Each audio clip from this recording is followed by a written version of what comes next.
हम अपने बच्चों को 3 तरीके से पाल सकते हैं। पहला होता है मस्तिष्क से पालना, ब्रेन ओरिएंटेड। ज्यादातर माँ बाप इसी से पालते हैं, अपनी खोपड़ी और उसकी खोपड़ी टकराते रहते हैं। एक सीमा तक तो चलेगा, लेकिन उसके बाद फिर टकराहट बढ़ जाएगी।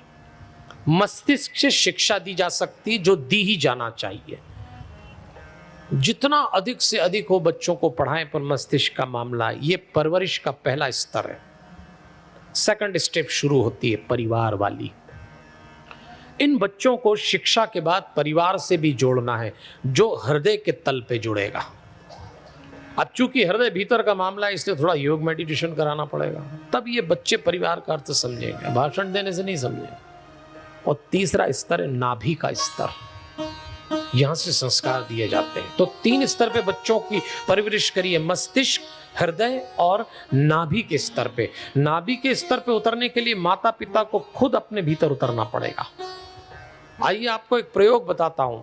नाभि, कई माता पिता पूछते हैं कि नाभि के स्तर पे उतर के बच्चों की परवरिश का क्या कहना, क्या मतलब इसका, जरा समझाइए।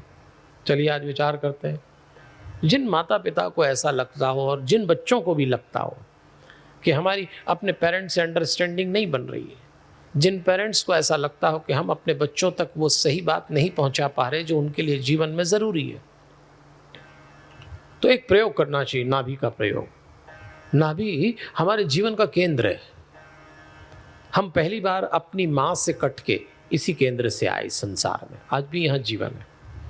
और हनुमान चालीसा की एक चौपाई है जो मंत्र के रूप में है, 7वीं चौपाई। विद्यावान गुणी अति चातुर, राम काज करिबे को आतुर।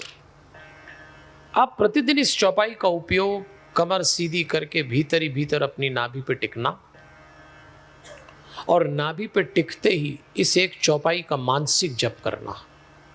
इस चौपाई को अपनी नाभि पे धीरे धीरे धीरे धीरे ऐसे जमाना, अपनी संतानों का चित्र मानसिक रूप से देखते हुए इस चौपाई को जमाते जाइए। विद्यावान गुणी अति चातुर, राम काज करिबे को आतुर। चलिए कमर सीधी कर लेंगे, थोड़ा सा भीतर उतर जाएंगे और इस चौपाई को जमाइए। विद्यावान गुणी अति चातुर, राम काज करिबे को आतुर। विद्यावान गुणी अति चातुर, राम काज करिबे को आतुर। मानसिक रूप से जप के।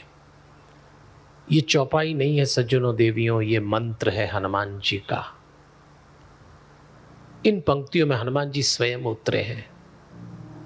ये चौपाई आपकी नाभि पे टिकी, ये चक्र जागृत हुआ, और यहां से जो वाइब्रेशन निकलेंगे, बड़ी बात नहीं कहता, आजमा के देखिए। माता पिता और बच्चों के बीच में देखते ही देखते एक समझ पैदा हो जाएगी, एक सेकंड थॉट डेवलप होगा।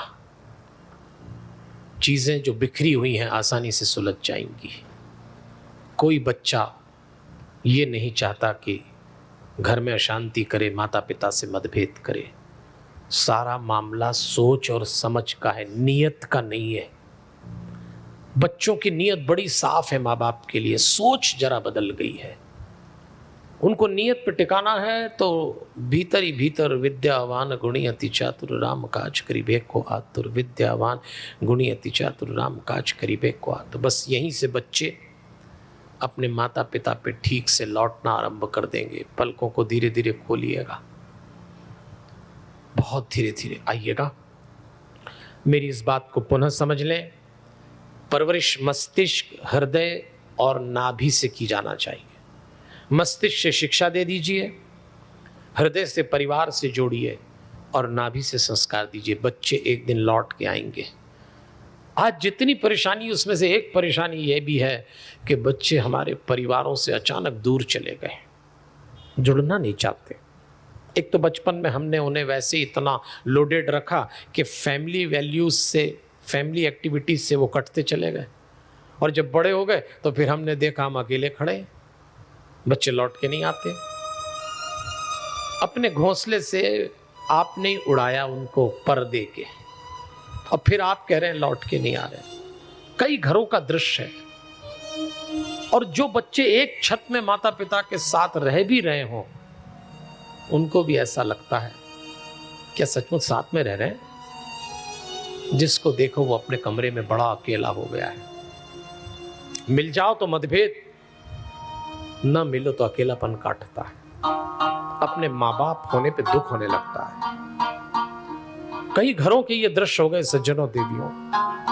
आपसे मेरा सवाल है, आप कथा सुनने आए हैं तो मैं सिर्फ इतना कहूंगा कि थोड़ा सा इस बात पे भी विचार करिएगा कि आज हमारे घरों में ऐसी स्थिति क्यों आ गई। वो आपके दादा दादी हो सकते हैं, नाना नानी हो सकते हैं। जिस घर में देखो एक बूढ़ा एक बूढ़ी अकेला बैठा, बहुत दूर है बच्चे, और अगर हैं पास तो या तो मतलब के लिए है। ऐसा लगता है कभी कभी माँ बाप को कि ये हमारा उपयोग कर रहे हैं और कब तक करेंगे, पूरी जवानी इनको दे दी, बुढ़ापा भी ले लेंगे।